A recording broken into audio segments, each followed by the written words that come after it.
We've been doing a series, Elephant in the Family Room. We're going to try to wrap up today. And however, after you hear us talk, you're going to realize we all need a lot more counseling than one session's going to get it done.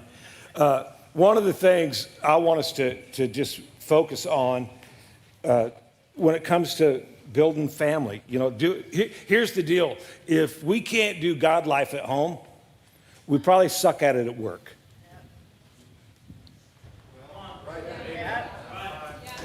Or else you're faking it. And out in the street, I think people can tell if you're real or not. It's like me looking at you right now. I'm vacillating. Here's the thing: is biblically there's no healthy, functional family offered in the Bible. And that's actually great news, because that means that that's actually not the target. Perfection isn't what we're looking for. How many of you guys are glad about that? Yeah, and it's like, but it's about pursuit, and it's about making choices.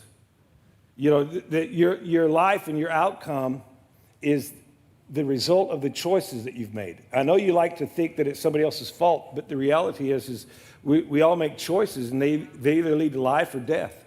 They either lead to blessing or curse. And it's the choices you make. And I think that God's desire is to set life and death in front of us, according to Deuteronomy, and watch us choose life. He wants us to choose Him. He wants us to choose His way of doing, His way of being right. He wants us to make that choice. And sometimes, in order, just the way your brain is put together, in order to make wise, sensible, intelligent choices, you have to turn off the fear, the doubt, the shame, the grief, because that part of your brain, that is setting alarms, and everything goes on pause. And it's like you're going to feel you feel bad about things you've done, or the way you treated each other. At some point, you got to step out of feeling bad to a place where you can make really good choices and just choose not to do it that way. And you have to learn how to do it. 1 Corinthians 13, and we're just going to read it one more time, okay? And then I'm going to let these guys just go. But 1 Corinthians 13 starts off, it says, "If I were to speak with eloquence in earth's many languages and in the heavenly tongues of angels, yet I didn't express myself with love, my words would be reduced to a hollow sound of nothing more than a clanging cymbal. And if I were to have the gift of prophecy with a profound understanding of God's hidden secrets, if I possessed unending supernatural knowledge, if I had the greatest gift of faith and it could move mountains, but have never learned to love." Guys, we got to learn to love God's way.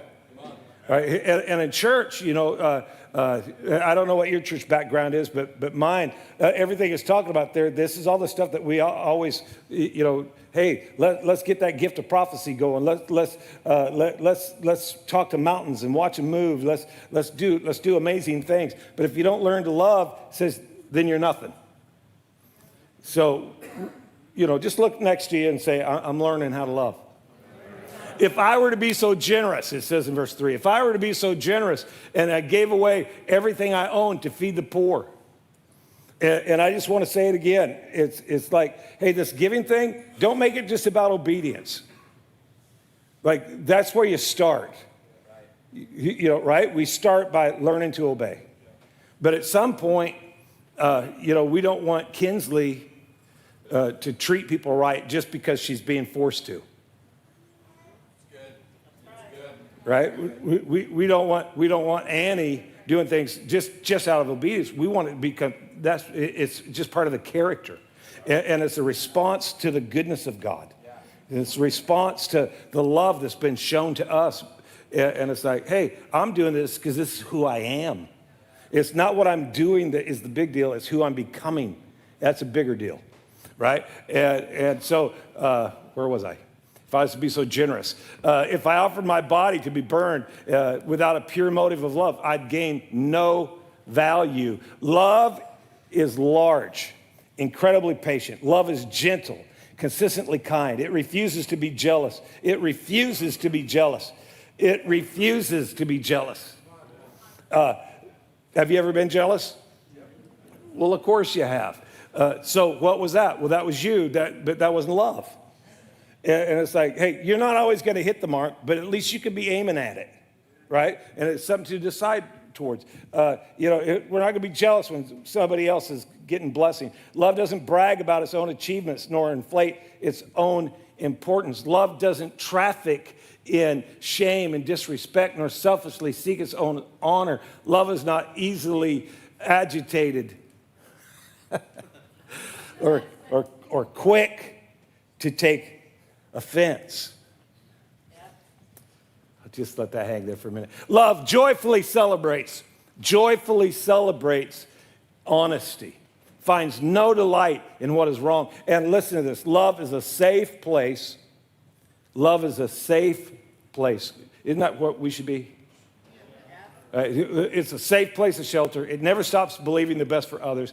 Love never takes failure as defeat, because love never gives up. Love never gives up. You ready for this? Okay, so don't repeat anything you hear today. Because we're just a little bit on the imperfect side. Okay, like our family isn't perfect. Your family isn't perfect. And there's this thing. Am I setting it up okay? So great? Yeah, because the longer I talk, the smaller your time is. But there's this thing in the Bible. It's called sincere love, sincere faith. Sincere means without wax. And what would happen is even Shelby just got home from Israel. Thank you, Jesus. Okay, so I'm no longer on horse duty. Duty, I said it in church. But even way back in the day, they were selling artifacts, and they would take them and they would be broken or something, and they'd fill them with wax and sand it down and make them look all brand new. And so it made it look new, but it was actually, it had been repaired and broken. The word sincere means without wax. Like you ain't hiding your cracks. You're not hiding your faults. Like if you came up to me and you said, I don't think you treated me the way you should. I probably didn't. It's just one of the things I got to grow in. I saw one of your guys and they were doing something wrong. I went, only once? Give me 5. So today we're just going to kind of be a little bit more transparent, right? A little bit more sincere. We know that we have to learn this, because I'll be honest with you, you probably come to church and there's going to be times that you just don't feel the love. I just don't feel loved. I'm ready to quit every Monday because I didn't feel loved.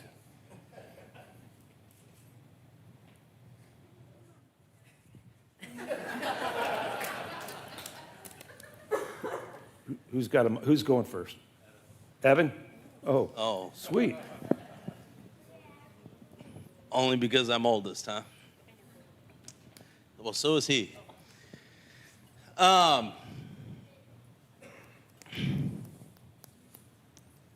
Something that I've been learning and still learning to grow in is, I'm just going to pull it up because I'll forget.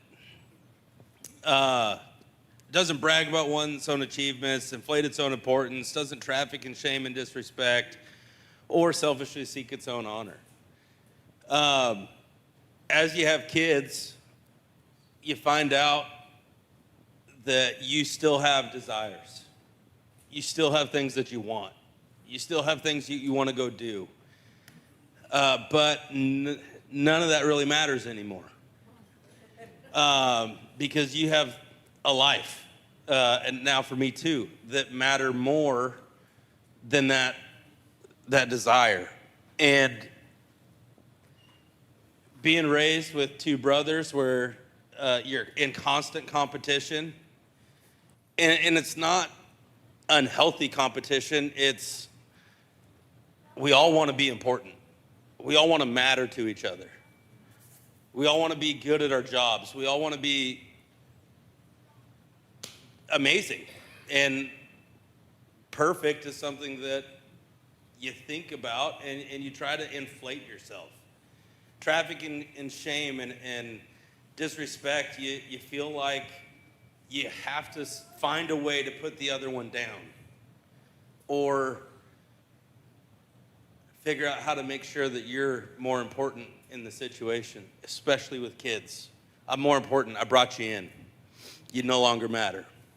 But the reality is that their future matters more than anything that I could ever desire right now. And that's got to be something that I'm still learning. I'm still growing. I'm still chasing how to love in that manner more and more.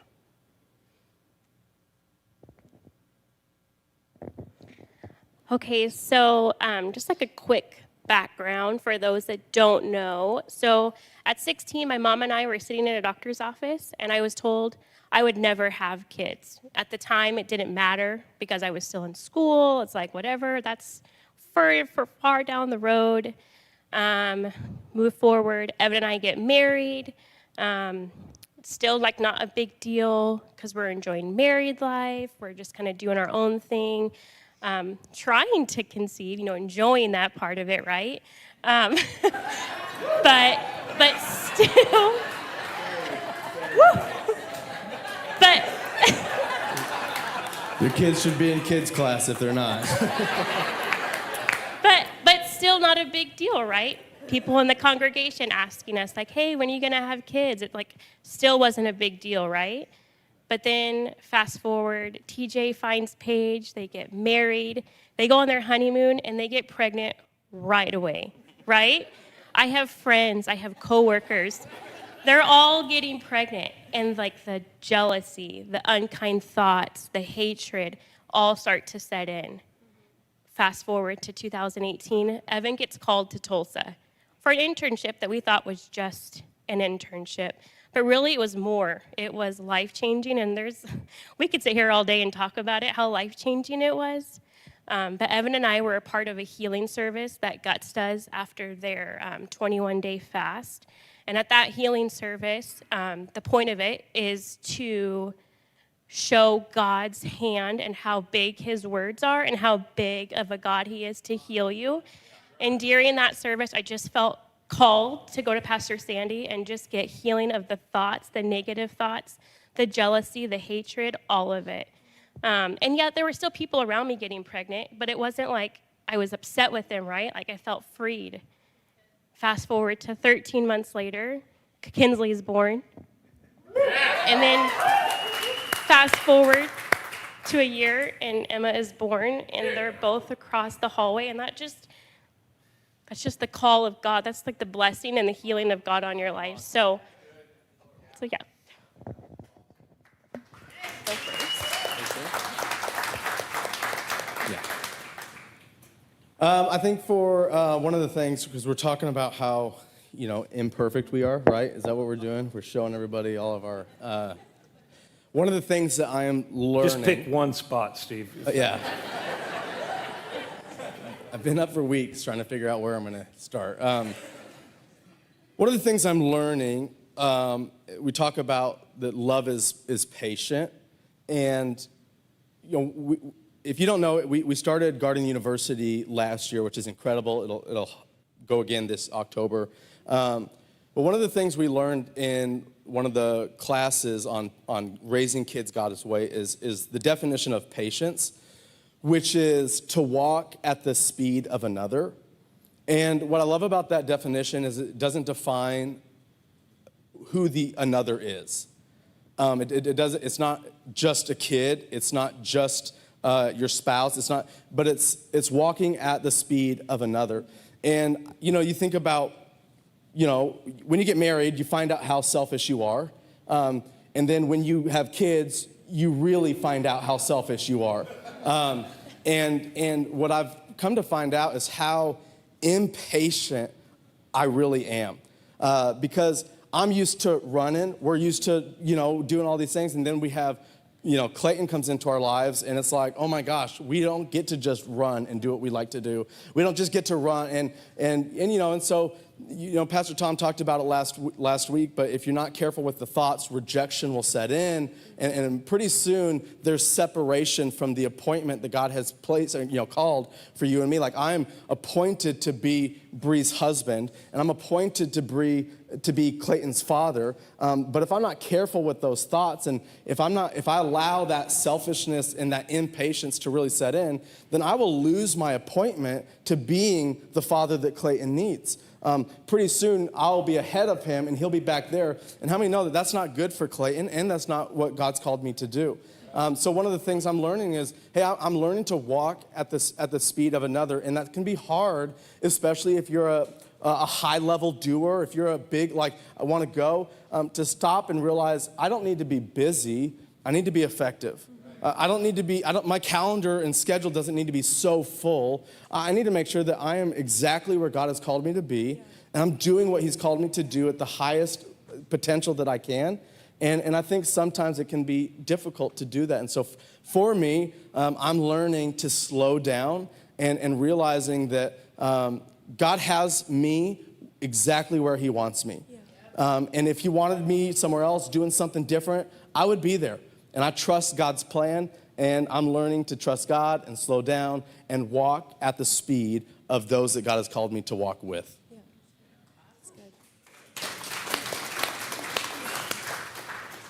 I get the real hot topic here. So it's something that I'm struggling with and I'm working through. And those are the best things to talk about, I think, because, we all go through things. So just a little background on me. I'm a stay-at-home working mama. I work 4 10-hour days in technical finance, and I get the pleasure of, we have a set schedule, but I get to raise my son from home, and it's awesome. But as you know, when you take on those kind of roles, Stephen has a little bit more of a flexible job, and so he gets to do things that I don't get to do during the week. And so offense can set in.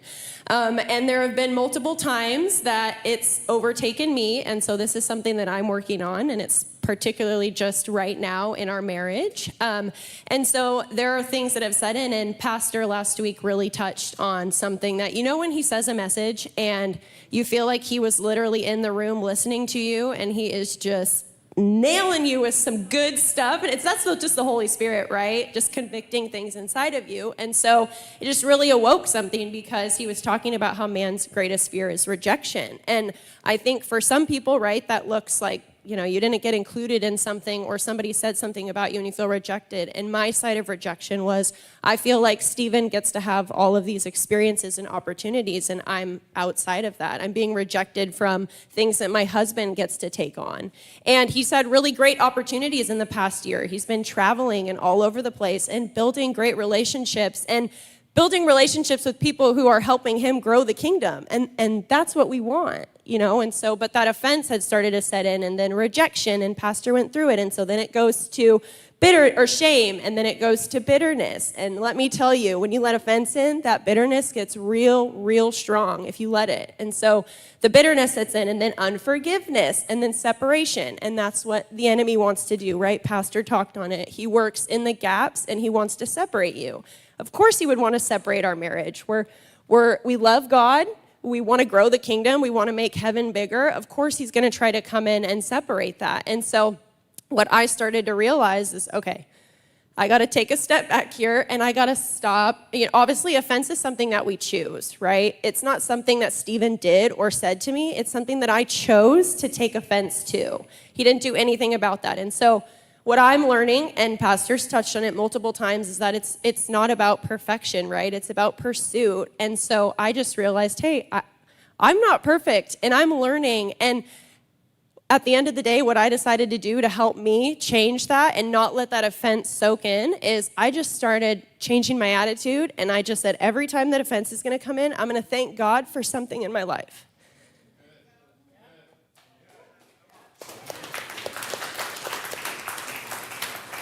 And so when that tries to come inside, because at the end of the day, Stephen is going to places and building relationships and doing things that we prayed about and we asked God for. So, of course, the enemy is going to try to come in and take me off of that path. And so I just start, when that comes in, I'm just, God, thank you for my life. Thank you for the roof over my head. Thank you that I have this amazing job. Thank you that I have friends. Thank you, God, that I have life, that I have another day, that I can help somebody seek you and find you. You know, and so if you can just, when that offense sets in, if you can just change your attitude and just realize that it's not about you, right? And just realize that you're not perfect. We're not striving for perfection. We're striving for pursuit. And just realizing that, hey, I want to be a mom, a wife, a friend, a daughter that models the love of Jesus and that models, you know, I want to sound more like Jesus, right? And less like the church. So I just want to do that. So offense is something that I'm struggling with. If you've struggled with it, we're on the same page. I'm in your corner. I'm praying for you, but that's where I'm at.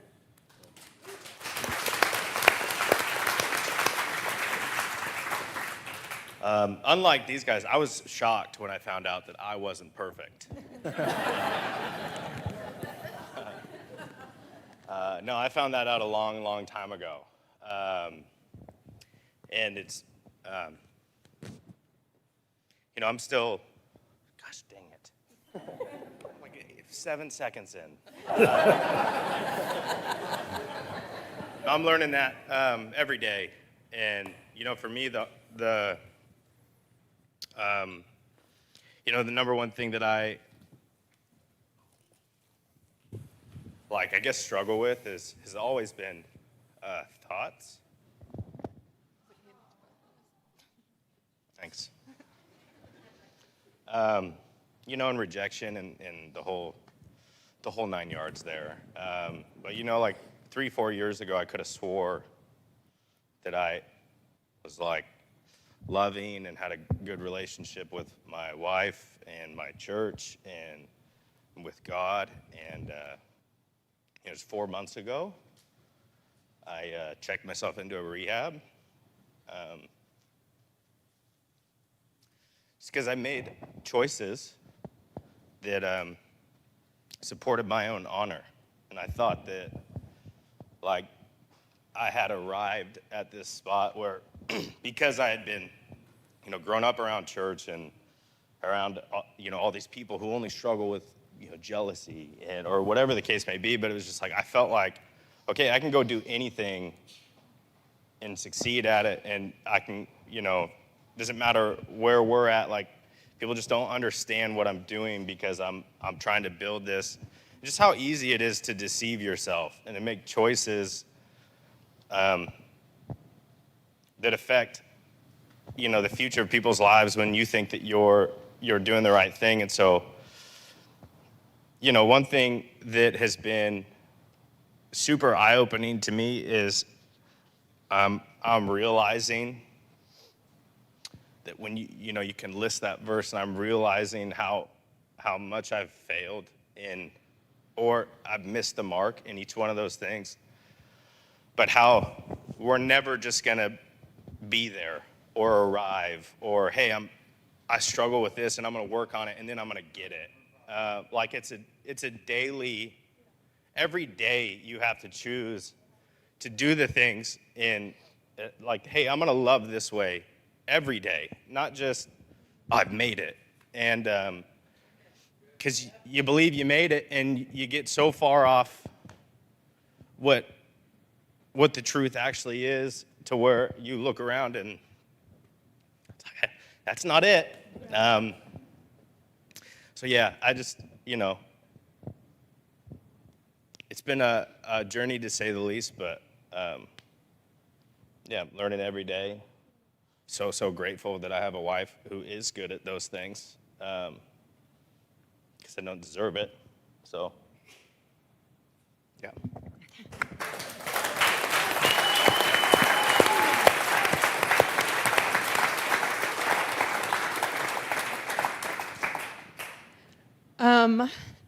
Shoot. Obviously, it's like when TJ went to rehab, for most of the stuff, I didn't know that he was doing it until I read a text message and found out that it had been going on. So in that moment, I felt a lot of defeat within myself, and Like, how did I not know? How did I not see it? And then it was him going to rehab and, telling my family and some friends that a lot of people were like, you don't have to stay. You don't have to be with him. And that was hard to hear because I just wanted people to support me. And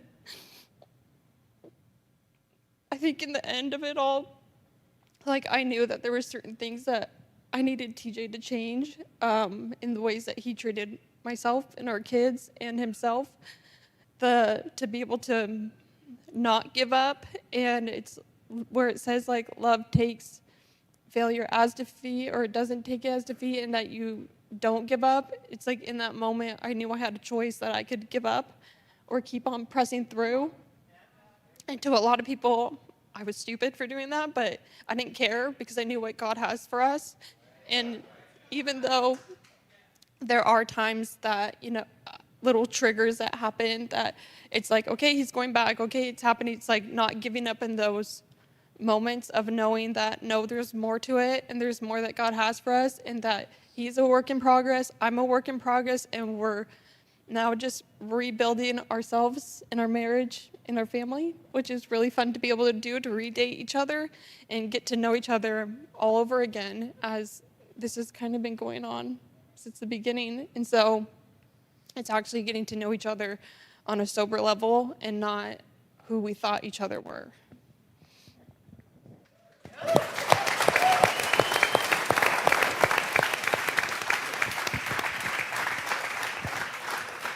I thought maybe I was going to get a talk into your mic over there. You want to?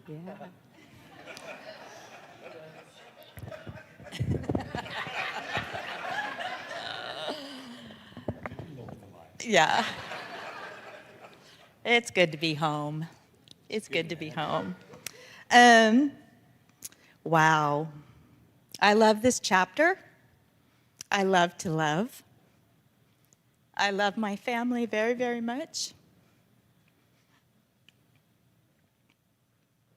And I love to keep learning about love. In this chapter, I mean, I have my certain spot that I'm supposed to get to, but I have the mic. So I love what Paige was talking about, because as a mom, raising kids, she used it for herself in the situation she was going to, but as moms, a lot of times you can look at how your kids are growing up or how you think you've raised your kids and see that their choices that they're making as my failure. And it's not. It's not my failure at all. And not looking that or taking that as defeat. Because it's just, to me, failure can't be defeat because you're learning. I mean, how many times, I don't know, did the guy making light bulbs fail? And if he would have quit, there wouldn't be what we have today. And so many times, we quit too soon. Before the, revelation or before the, what God has for you. So you can't, it never gives up. Love never gives up. Love is large. It's my favorite part. Love is large and incredibly patient. It's gentle and consistently kind to all. I just got back from Israel, and one of the last places we went to, I believe it was called Sadat.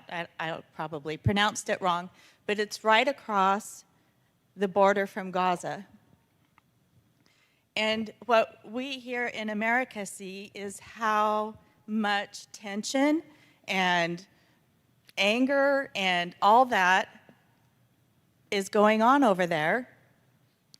And I think what really impressed me is a couple different things. We went to this village, and so many questions were asked. Well, why are you living here? I mean, who picked them to live here? And it's like, no, they chose to live here. Israel is the fourth happiest nation in the world. With as much, and the very next day, where we were was hit with missiles. But it's the fourth happiest nation in the world. And then we went and visited a medical place that works on children's hearts. And they take in these children from every nation around them, and they have doctors, and they train doctors. And so one of the doctors we met was a doctor from Gaza, and she was treating patients from Israel, and she's doing that willingly out of the kindness of her heart. And it's like, if we're not gentle and kind, we're just thinking about ourselves. We're not thinking about others. We are selfish, very selfish. And I would question not your salvation, but maybe your personal relationship with God. Because that's what love is. Love is kindness. Love is not thinking about you. It's going out of your way, thinking about others, doing something for others. Yeah.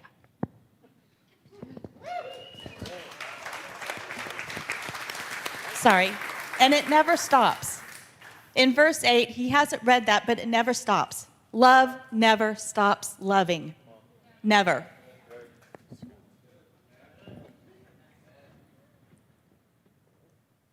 Everybody good? I have to stand.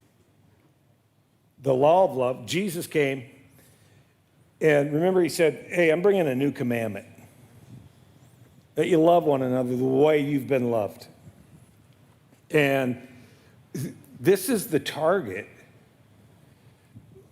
that we're shooting at, right? Especially in your home.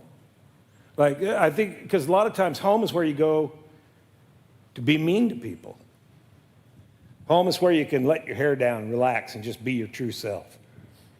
Well, and then we treat each other in ways that aren't lovely. And it's like we need to learn to love, and it needs to start at home. And, the temptation, let me tell you something you've never been tempted to do. You've never been tempted to lay down your life for another. You're always tempted. Well, remember when Jesus was tempted, the first one was, hey, turn these stones into bread. So provide for yourself. The second one was, hey, he took him up to the highest place and said, just throw yourself off because you know that God has promised to take care of you. The angels have been given charge so that you won't even dash your foot against a stone. And so it's save yourself. Get out from under this pressure. Just throw yourself out there. Even if you're wrong, God's got you covered. But, so just, provide for yourself, save yourself. The third one was bow down and worship me, and I'll give you authority. So position yourself. Every temptation that you deal with is about self. Every struggle that you and I come up against is about self. When you're upset because someone's done something, it's because how it affected you. It's really not their action or what they said, but it's something in you that's coming to the surface, and you have a choice to make. You're either going to deal with it or excuse it, justify it. And, there's, you got that quote, you read that quote about the foghorn? Yeah. Read that. And by the way, when they all say, well, I have my part that I was assigned, that's a bunch of bull. Said, this is what we're going to talk about. They picked what they were going to talk about. Just want to clarify. Ready? Yeah. Now keep in mind, there's a world of difference between being offensive and saying something that offends. It is a matter of location. Where, in fact, does the offense lie? The man who makes a racial slur betrays something ugly in him. The friend who says you've had too much to drink spares you something ugly in you. A foghorn is offensive at a dinner party. It is the sweetest sound in the world for a ship lost in a storm. Jesus' words are not offensive. It is something in us that is offended. Excerpt from Beautiful Outlaw by John Eldridge. So a lot of us fail to realize that every relationship is intended to bring things in you to the surface. I mean, that was the whole deal with, God's looking at his creation, everything's awesome except for Adam, right? And so he knocks Adam out. When Adam wakes up, there's a woman that had been part of Adam. But there was something in Adam that Adam needed. Adam was made in the image of God, but he wasn't living like God because everything was about self. So I've got to bring somebody into the situation that'll bring the issue in Adam to the surface so Adam can deal with it. Every relationship you engage in is going to stir stuff up and bring things to the surface in you so that you can deal with it, so that you can grow, so that you can make a sensible, reasonable choice. Others or self. Everything God's doing, your call, your anointing, your salvation, your gifting, everything that God's doing in you, through you, for you, amongst you, and by you is about others. Everything that upsets you, hurts you, wounds you, offends you is about you. Is it a dinner party or are you lost at sea? You have to just make a decision. Like, here's the elephant in the family room. We're not good at love. We're good at self. And if we're going to sound more like Jesus and less like church, which is our goal, not saying that church is evil, just saying Jesus is better. There's times that church sounds great, but yet Jesus sounds greater. And it's like, hey, if you're living for others and their response isn't what you hoped it would be, that's not the issue. The issue is you're living for others. Like, you can become, you literally can become unoffendable. You can choose to not be offended. You can just choose to love others. And what we want, what we're believing God for, and it's not, and when I say we, it's not just me and the family, but it's like the team, right? And what we're hoping is that when people look at your family, that they wouldn't talk about how squeaky clean you are, because that wouldn't be sincere, because everybody's got cracks. But it's like when they look at your family, they go, shoot, man, I bet that's what heaven's like. That when you get to the house and you're imperfect, you're still loved, you're still accepted, you still belong. And you're making a choice to live larger instead of smaller. You're making a choice to go at others' pace instead of dragging them at yours. You're making a choice to not point out weaknesses, but to see weakness and cover it with your strength. You're making a choice. You are making a conscious decision to be kind when you don't want to be. Like, there are these moments, and I know this will be shocking, but there are these moments when I'm out and about in town, and I'll actually go out with an assignment, go find somebody and be kind. Because that does not flow natural from this little boy. Like when your cart's in front of me at Costco, all I can think of is, how do I get in front of you? How do I win? How do I get first? And sometimes I have to literally, intentionally exercise kindness. Because I want to make a choice. I'm wanting to learn to love. And I just think that a lot of us, we even use God hoping to get what we want.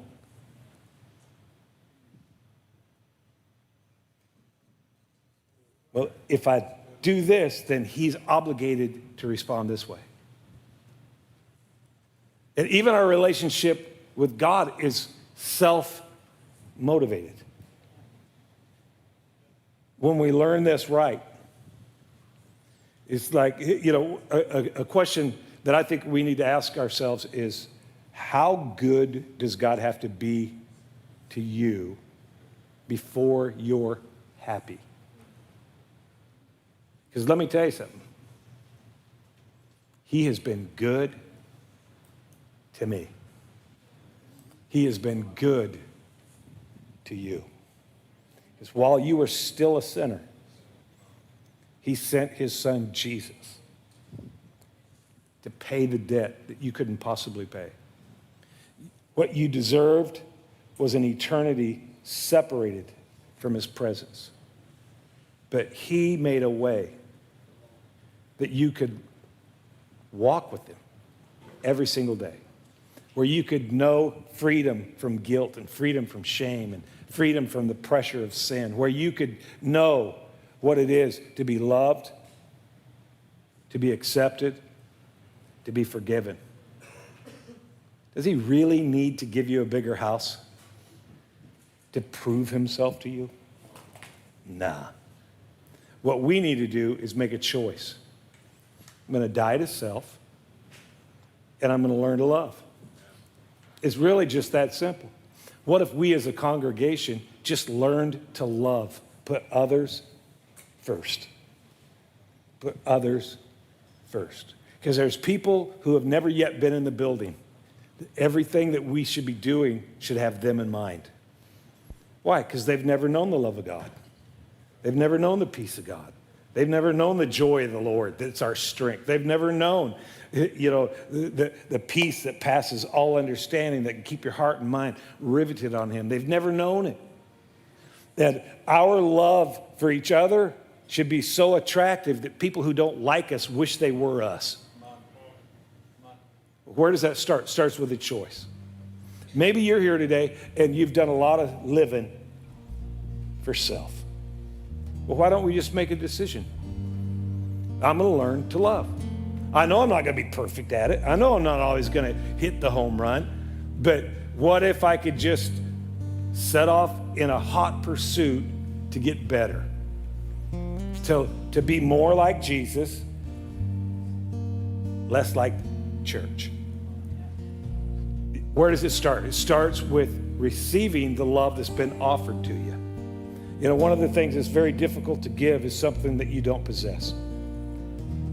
You can't give something if you don't own it, right? So you have to receive love before you can give it. If you're here today, we're all going to pray this prayer together. If you're watching online, thank you for being with us. And if you're praying this prayer and you're serious online, just in the comment section, write the word yes. We're just going to begin to pray for you. If you're in this room today and you say, you know what? I've lived a lot for self, but I want to learn to live for love, right? I want God to be able to love people through me. I want freedom from the bondage like we were singing about earlier. I want to be liberated. I want to make this my prayer today. If that's you, right where you are, like I won't call you forward today, but right where you are, would you just stand to your feet and say, I'm making this my prayer today. I'm making this my prayer. It's awesome.